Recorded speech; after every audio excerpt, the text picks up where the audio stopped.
Hello all, today we are going to talk about building on sites and also utilities that are needed in a building. So I'm going to start by talking about some of the things that we need before construction begins. The first thing that we need is a site to build on. We need to have somewhere where we want to build whatever it is we want to build. Then we need plans for what we are building, right? We don't just start building unless we know what we're doing and what we're trying to do. Then before we even start, we need approvals from the appropriate agencies. Depending on where we're building and what we're building, it could be as simple as a permit from a building department. We may have to go before a planning board. We may have to go before a zoning board. There are various other boards that governments have, environmental boards. Um, there's architectural review boards. There's all sorts of things. And depending on what we're building, we would have to get our approvals from all of these agencies. The next thing I have on our list is a contractor. We need somebody to build what we are building. And then the last thing on there, which may be the first thing in reality, is actually we need the money to complete the job. So when I talk about a site is the land that we will be building on. It must be suitable for our construction. It must meet zoning regulations in the municipality that we are in, and it must be cost effective to build on. So I'm going to start by talking about surveys a little bit, and surveys show the property. They also show any easements that may be on the property. In this drawing, there is a utility easement that is on the drawing, and it's on the bottom side of the drawing. It actually says a utility maintenance and utility easement. So easements are still your property, but you are giving the rights to someone else to do something. And you have to be careful with that because it could restrict what you are allowed to do on your own property. Also, keep in mind that the property line does not usually coincide with the curb line. In general, in residential neighborhoods, the municipality has a 50-foot right-of-way, but the road itself is only 26 feet wide. So in that case, you have an additional 24 feet or 12 feet on each side behind the curb that is actually owned by the municipality. And that property is where generally utilities go in, such as electric, cable TV, or FiOS, water and gas, and water, gas, and sewer generally run inside the road, under the road, but the others could be running right behind. So the types of surveys that you may hear about or you may see, the first kind is what's called a meets and bounds survey. This describes the property with respect to a known point of beginning. This is what defines our property. Usually when we go in to buy a piece of property and we have a survey, the survey has the drawing like we saw, and then the meets and bounds description that calls out everything that we own. The next type of survey that I have listed here is something called a construction survey. Prior to construction starting, a surveyor goes out and marks out the locations of construction. If it's a big project like a subdivision and the like, he'll mark out the center line of the roads, he'll mark out the edge of the roads, he'll mark out where each building is going to be. And that is so that when you start construction, you know where you are building. Then there's an as-built survey, and that shows where everything was actually built. This becomes very important and is required before I can issue a certificate of occupancy if I'm a municipality. And the reason it's really important is to make sure that the property in question as it was built meets the zoning and was built according to the plan. So in my experience, having worked for a couple of municipalities in Westchester County, I have had it actually happen more than once where a house or a building was built in the wrong location for some reason, and then I could not issue a certificate of occupancy because they had to then go before the zoning board to get a variance before I could even issue a certificate of occupancy.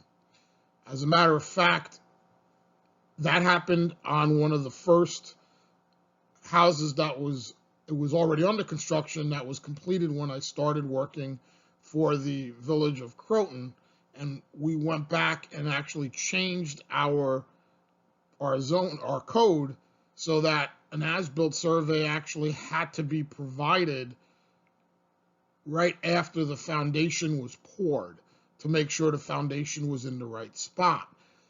And even later on in my career there, I actually had to have a contractor who poured a foundation actually move it because it was in the wrong spot. He actually had to tear it down and pour another foundation because it did not meet the zoning. At least in that case, we were able to find out before they built the whole house.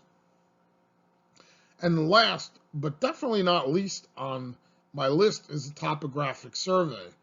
And I spoke about that a little bit last week when I was talking about sewer.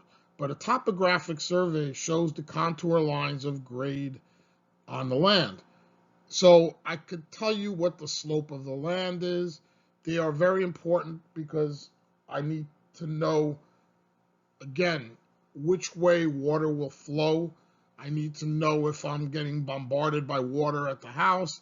I need to know whether I can get sewer out of the house or just drainage off of the property.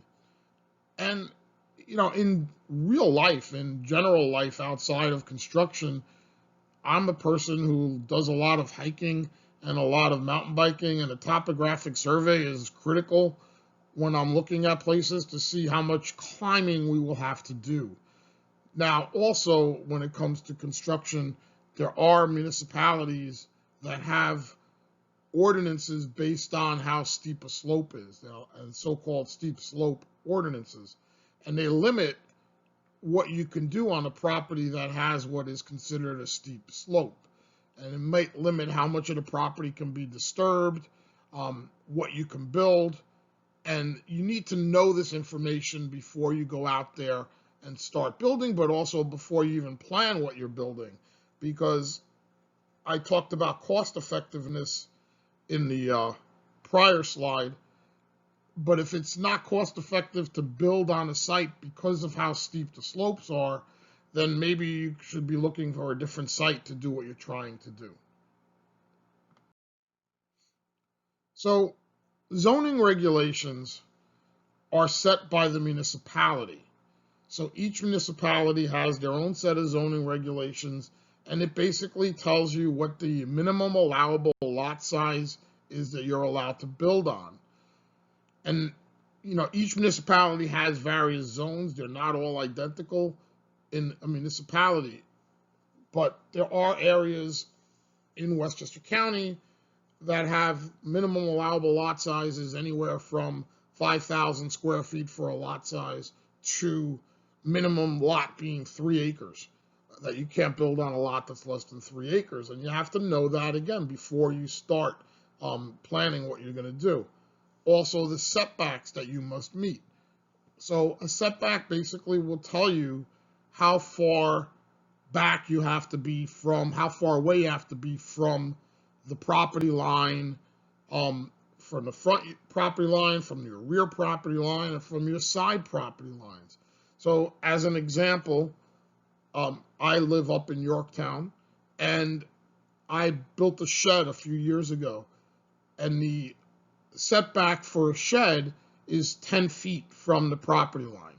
So I had to make sure that my shed was more than 10 feet from my side yard and rear yard property lines.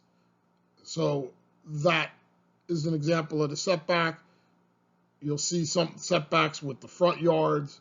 And again, that varies by zone, that varies by municipality. If you have a more urban setting, sometimes the front yard setbacks are not that large, and the houses are pretty close to the front of the property line. Also, the allowable size of the building is called out, right? And if you think about it, if I have setbacks for the front yard, side yard, and rear yard, that does limit sometimes how large a building I could put on that property. The kind of funny part of this is, again, if you're dealing with older properties and the like, and stuff that was done many, many years ago, sometimes it may not meet the current zoning. And I had a situation in Yonkers when I was actually going to put an addition on a water pump station, and the water pump station, the property that it was on was only 50 feet wide, but when the zoning was changed, the setbacks were set at 25-foot side yard setbacks. So theoretically, I could not put any addition on that, because there's no way, if I have 50-foot total, how could I be 25 feet from each side? So I actually had to go for a variance for that. Then the use of the property and building. And Westchester County in general has very strict property usage in there. So there are a lot of areas that are purely residential. And having grown up in New York City, when I first moved up to Westchester County, one of the things that was very different is the fact that in New York City, there were a lot of mixed use zones. And so there were stores in residential quote areas. So you walk down to the corner and there were stuff like a deli or a store.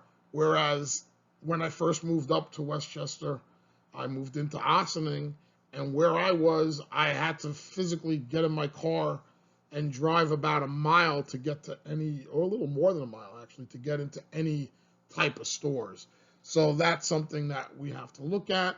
It also, like I said, when you look at the use of a property, it's there to protect us. So as a situation, like I can't run a business out of my house, and that depends on the business. Most zoning allows a home office. So if you're a lawyer, a doctor, an engineer, you're allowed to have an office in your private residence that people could come in. But in the past, I've had people, I had a guy in one of the municipalities try to run a used car lot in a residential area, and he had about 7 or 8 cars parked on his front lawn with big for sale signs on it, and that was not allowed.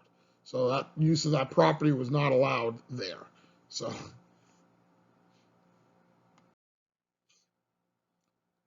So when I start to consider building on a property, I will have to do some research onto what the property is like. And one of the things that I'm going to look at is what the soil type is.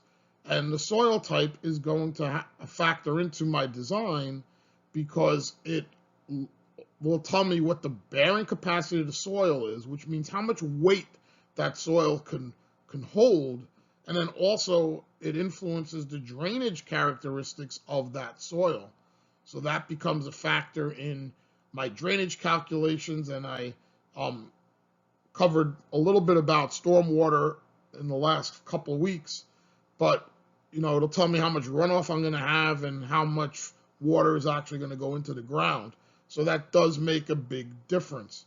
And the 5 main types of soil start off with boulders, which are considered larger than 3 inches, and gravel, which is smaller than 3 inches and larger than a number 4 sieve, and sand, which is smaller than a number 4 sieve but larger than a number 200 sieve. And then below that, as we start keep going smaller, I have silt. And silt is smaller than 0.02 millimeters and larger than 0.002 millimeters. And then clay. And clay is smaller than 0.002 millimeters. Now, the smaller my soil is, then the less permeable it is to water. So if I have a lot of gravel and sand on the property, water will pass through that. But if I have clay, water will not pass through it, and it will stay on the surface if the soil is clay. Now this is called the soil pyramid, and what will happen is that it's not common, it's very rare to have 100% of one type of soil. So this one side of this triangle is clay, the other side is silt, and the bottom is actually sand. And based on the percentages of each, the soil is then categorized. And you'll see that basically if it's above 50% or 40% clay, it's considered clay. But then I have sandy clay loam, silty loam, and then pure silt. So that becomes important again, because then it helps me when I am designing my footings and my foundation to see what my soil can carry. So again, I covered this slide just now, and like it's a mixture. In general, coarse soils have more bearing capacity than fine soils. So I mean, I've had issues in here, certain locations where the soil bearing capacity was so low that we could not build on it in a cost-effective manner.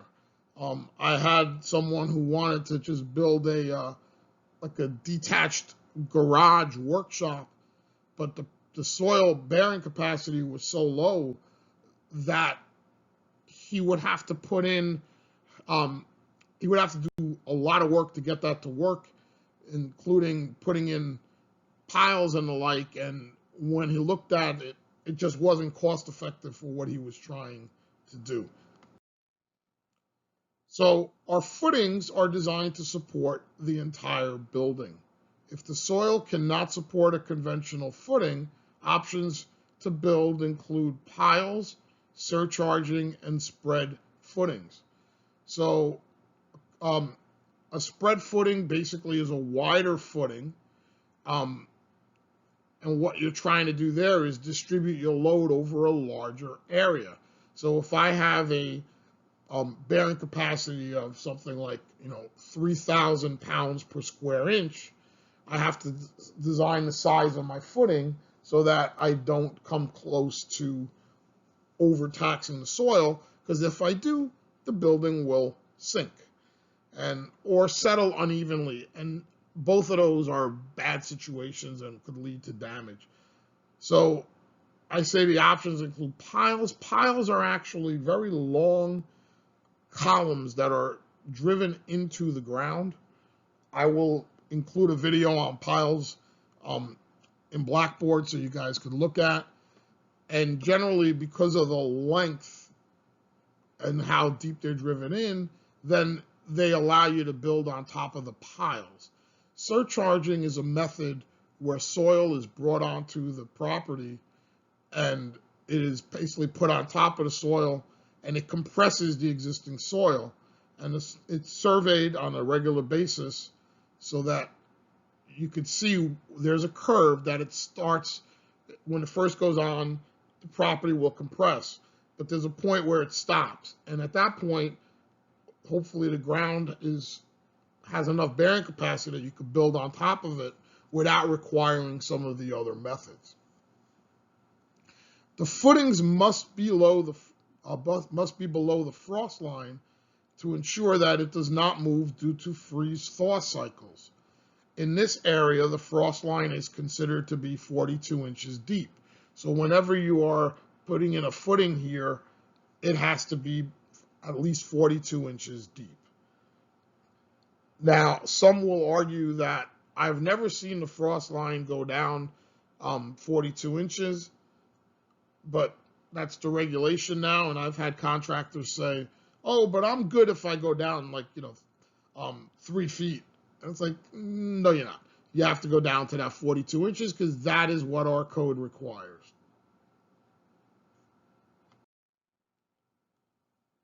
So once I'm ready to build, I have to prepare the site. And so site preparation can include demolition, site clearing, earthwork, and excavation. So demolition is the removal of existing buildings or parts of existing buildings. In demolition, where only part of a building is removed, the remaining structure must be protected. Environmental concerns include asbestos abatement, lead abatement, and hazardous waste disposal, and these must always be considered in demolition contracts. Again, in my working in the field,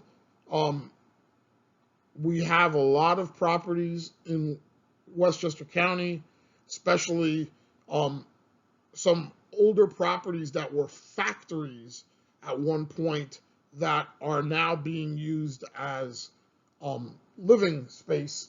Some of them were turned into condominiums or apartments and the like. And one of the first things that has to be done is an environmental survey to see, is there any lead, is there any asbestos, or any hazardous waste. Regulations in the early 1900s and 1800s on hazardous waste were almost non-existent. And there were a lot of chemicals that were used in factories that are considered dangerous now. So you got to make sure that those were taken care of before we build whatever new thing we're building. And there are proper ways to take care of these things. Also, we have a lot of properties here that have existing structures on them, and so the demolition becomes a very big part of construction around Westchester County. So site clearing is the removal of vegetation and site improvements. So clearing and grubbing is a term you may see on drawings and you may see on a contract, and it's basically removing trees, shrubs, and other vegetation. The roots and stumps are also removed and any holes are filled. One of the reasons roots and stumps are also removed is that if they're left in place, they will eventually decompose and you'll have settling in that area that you don't really want to deal with. Topsoil is usually stripped from areas of new buildings and it's stockpiled for use later on. So earthwork consists of grading of a site. So I mentioned the topographic survey before. Generally, when I'm grading a site, I want to make sure that I have proper drainage. I want the water to drain away from my building or my house. So I will sometimes move soil around to make sure that happens. Then I will have excavation and I will be digging for either the building or improvements to the building. And then in some areas, I may require fill, which means I'm bringing soil in to allow for construction to take place. And then once I dig a trench for utility, so to speak, I would have to backfill over that trench. So what does every house need? Right? And here I'm talking about houses per se, and by code, this is what every house needs, and how it gets it is going to depend on where we are. But the first thing I put there is fresh water, and the second thing I put are sanitary facilities. And we spoke about drinking water earlier. And it could be either a municipal water supply or a well, but I need to give that house water some way. And then with sanitary facilities, they could either be tied into a municipal sewer, or they may need to have a septic system, which again is an on-site um, wastewater treatment plant, right? But we also require heat in a house and electricity. And nowadays, again, those are both required by building code here in New York. So I have a list here of additional optional utilities and systems. And the first thing I have on this list is considered optional by code, but I don't think I could live without it, and that's air conditioning. The summers in New York tend to get very hot and humid, and air conditioning is, again, not required by code, but once you've gotten used to having air conditioning, it's kind of hard to go back to a house without air conditioning. Then I have various other things, and as time goes on, some of these have become less and less of a requirement. Like I have cable TV listed here, and I know that there are many, many people who no longer have cable TV, but they do use that cable connection for their internet service. And then I have network wiring here, and a lot of people have a computer network in their house, but most people in their house are dealing with some sort of a wireless, like a Wi-Fi system. But I will tell you that if I were to build my house now, I would make sure that I actually had a hardwired network connection in every room. Um, Telephone, again, is one that not many people are actually activating.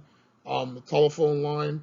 My mother-in-law has a two-family house in Queens, and the tenant that is downstairs, I will actually say the last 5 tenants have never activated the phone line.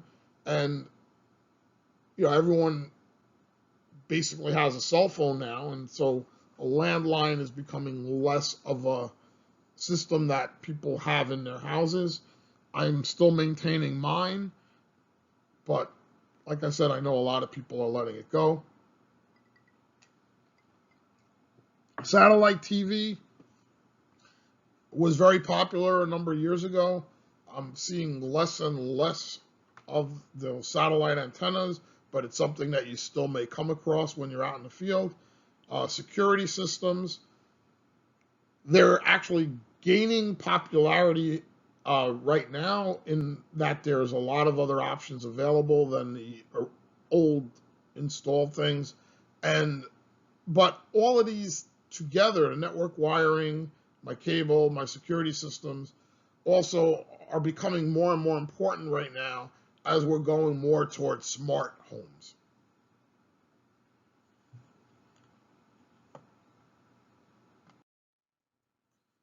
So I'm going to talk a little bit about heating systems, and I'm going to talk about various ways that we'll heat our houses. And I have conventional heating systems listed here, but at the end of this presentation, I also will show you a few that maybe not considered conventional heating systems. So the conventional systems that I list are loop hot water, steam, forced hot air, electric, and radiant heating. And when we get to radiant heating, I'll speak about it, but there's 2 types of radiant heating, and they tend to be either also a loop hot water or an electric radiant heating. So a hot water system consists of a boiler that heats hot water, a circulator pump that sends the water through the system, baseboard radiators to distribute the heat. So on the right side of this slide, there is a picture of a radiator. And on the left side is actually a picture of the system. So it consists of a boiler that heats up water, and it there's a circulator pump in there, and it circulates the water through pipes that run through the house and run inside of the radiators, and that heats up the house. So the advantages of a hot water system is that their compact baseboards are non-intrusive, it provides comfortable, even heat, and it actually is very energy efficient. The disadvantages are that the piping can become complex, it can leak, and if you have central air conditioning, you will need two separate systems. So steam heat, and I have this guy kind of punching the radiator. You've probably all seen these radiators. I like to joke around. I grew up in the city. I grew up in the Bronx. And I will say that everyone in our generation has at least one scar from playing with their friends and running into one of these radiators. I do. So, like I said, all my friends have a scar somewhere from running into these things. But there's a reason that the steam heat is there and it was used. And I'm going to talk about some of the pros and cons. One of the pros is it can be efficient if it's well maintained, and it can be very comfortable. It's a nice moist heat. The cons, and this is a big one nowadays, is that there can only be one zone, right? I can't split up the zones into that. And they could also be noisy. So they have that blow-off valve on them, but if you've experienced steam heat, you can know that you'll hear like ticks and clicks and noises as the pipes are moving around.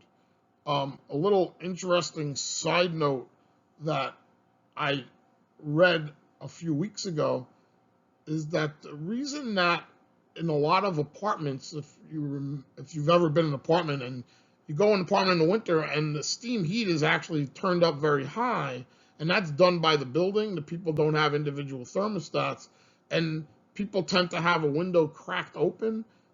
Believe it or not, that's actually a byproduct of the flu, the Spanish flu of 1918. And they did that so they could force people to keep a window open and have ventilation in the property to try to cut down on transmission of disease. Forced hot air is becoming more and more common now. And basically it consists of a furnace, a heat exchanger, a fan, and ductwork. The reason that it's becoming more common now is that the ductwork can also be shared with an air conditioning system. So you could have a system that does both heating and air conditioning in one system. So the advantages of forced hot air is that, again, one set of ducts can be used for heating and cooling. It can be efficient. And I say can. In the case of forced hot air, there are factors that have to be taken into account if you want to run it efficiently. And one of those is that during the installation, the ductwork must all be sealed, and it also must be insulated, right? So if the ductwork is sealed and insulated, then I could have an efficient system. If not, I will have a lot of losses along the ductwork. And I will say in most houses built prior to 2001, the duct sealing was not a requirement, and they may not be insulated as well as they should be. So again, they can be efficient, but they have to be installed properly to be efficient.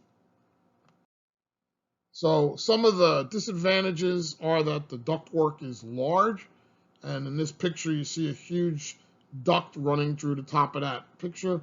The other thing is it cools down quickly when the heat is off, because if I don't have any air circulating, any hot air circulating, it's going to cool down.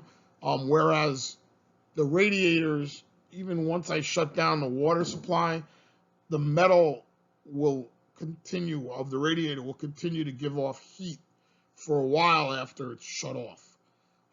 The other disadvantage is that it's a very dry heat, and that may affect some people. So electric heat. Electric heat consists of an electric heating baseboard. Now, I list here that it is very expensive to run.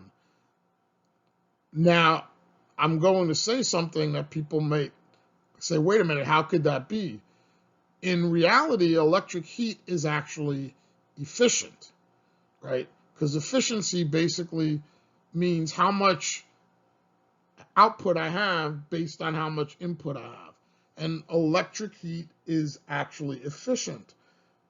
The reason that it's expensive to run is that electricity costs more per heating unit, per British thermal unit, than fossil fuels do at this point, right? So if I have, if I have a gallon of heating oil has 140,000 BTUs in each gallon, right? So when I'm burning that oil, 1 gallon, I'm releasing 140,000 BTUs. And right now, heating oil is around $2 a gallon.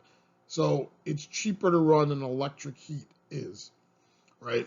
Now, because of the fact that it's more expensive to run, New York State Building Code says that if you have electric heat, you actually have to have more insulation in your house, right? So in that building, if you're running electric heat, you need to have more insulation so that you basically keep more of that heat.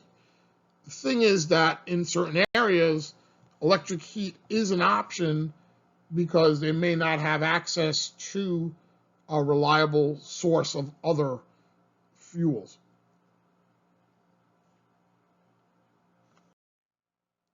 So radiant heat consists of tubing under the floor, and this is a water radiant heat. And it is a very even heat. It feels very comfortable. The negative for it is expensive to install. Now, I know I said to you earlier that if I were to build my house now, I would put network wiring in. If I were to build my house now, I would also love to have radiant heat. My house does not have radiant heat.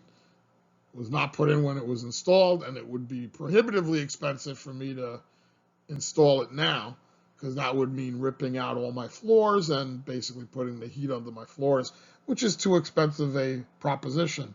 But I have been in houses that have radiant heat, and it is a very nice, comfortable way to heat a building. There are radiant heating units available that are electric, as I mentioned, and they just consist of a series of electric heating elements that go under a floor.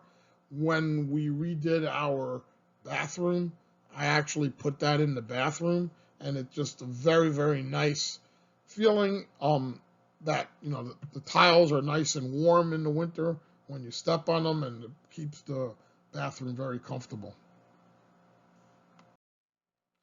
So here is a picture of all the tubing that is under the floor in typical radiant heat. And that on the left is a picture of the manifold and with all of those valves there. Right now, because I would have to rip up the floors if I have to change a tube, there's a redundant set of tubing put in that is closed off with those valves, so that if something goes wrong with one set of tubes, I could always switch over to the other.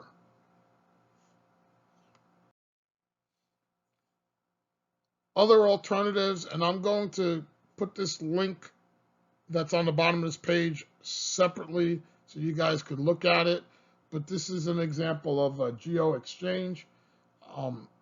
Basically, what you have with a geo-exchange unit is you have a loop that goes into your ground, and it's exchanging heat with the ground, um, and then you have a smaller heat pump that is somewhere in the house, and then that system will work either for heating or for cooling. And the way it works is the ground temperature is always a constant once you get below a certain elevation. Now, I'm running a GeoExchange system in my house. I installed it, and the next couple of pictures, I'll show it to you. This picture shows the loop just going straight out. Because of the way my neighborhood is and my zoning regulations, I don't have enough land to do that, so I have to go down.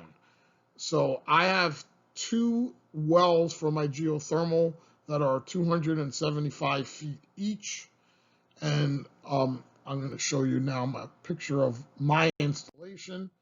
So that is my house, and that is the well digger that was drilling to put in my 2 wells. So as you can see in this picture, that's actually taller than my house is. So I made sure that I got my permits from the town, and that I also alerted all of my neighbors before this construction started, so that they knew that this thing was going to show up and they weren't kind of shocked by it.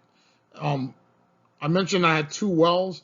It actually only took them a day and a half to dig the 2 wells. And so basically I have plastic tubing, and it's a closed loop system in mine, and the water circulates because the water is a constant 58 degrees in this area. So I'm pulling in water that is 58 degrees. In cooling mode, I'm only cooling it to about 51, 52 degrees. So when we talk about thermodynamics, we look at my delta T, the change in temperature. So I'm only cooling that water. When it comes up out of the ground, it is 58 degrees. I'm only cooling it about 7 degrees, which is not a lot of cooling. So there's a small, so this is in the middle of that picture, the little smaller rectangular box is actually my heat pump. And then you'll notice to the left of that, there are 2 tanks. The first tank is my hot water tank, and the other tank is just water that's being used for heating and cooling the house. And the way the system works is I store the water in that tank, and either cold water or hot water, depending on what mode I'm in.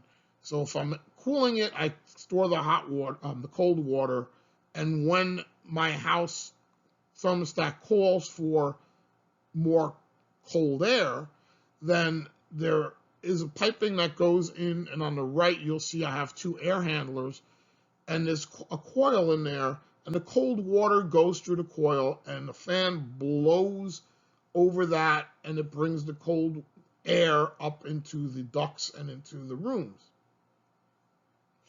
In the winter, and when it is in heating mode, I take the water, and again, the water is coming in at 58 degrees, and I heat it up to about 120 degrees. And so I'm heating it up, roughly 60, 62 degrees. And again, storing it in the tank all the way on the left. And then when the system calls for heat, the hot water passes through a series of tubes, a heat exchanger in my air handler there, and then air is blown over it and hot air goes through. The water tank may look pretty large. It is, because essentially I am getting my hot water, because there's a pipe running through my heat pump, and I'm using the waste heat from the heat pump to heat my hot water. So this way, it's a very efficient system. And since I put it in until now, my electric rates have gone up, but I can tell you that it is much cheaper, especially in cooling mode, than running an air conditioning. When Before I put the system in the summer with the air conditioning, I was paying about approximately $230 to $250 a month for electricity. And once I put the system in, my summer electric bill went down to $80 a month. So it was a significant savings. The negative for these is that it was not a cheap installation. It was quite expensive.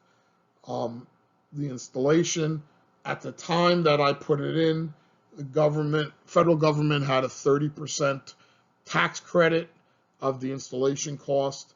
I don't know if there is one now, but it actually made it that for me, my payback period ended up being between 5 and 6 years, meaning that in the first 5 to 6 years of using the system, the savings paid for the installation.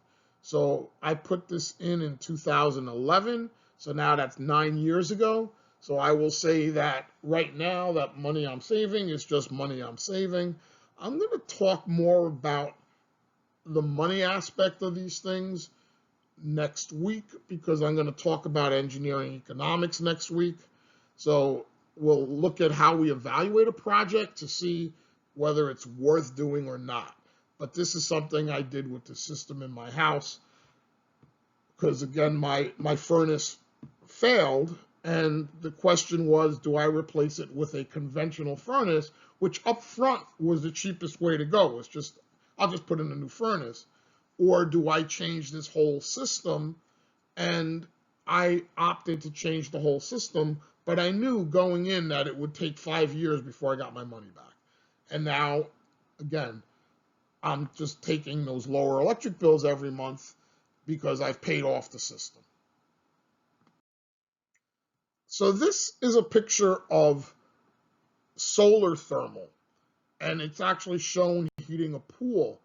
So when the college reopens, I'm hoping that you guys will actually go and see that we have a beautiful indoor pool in the gym.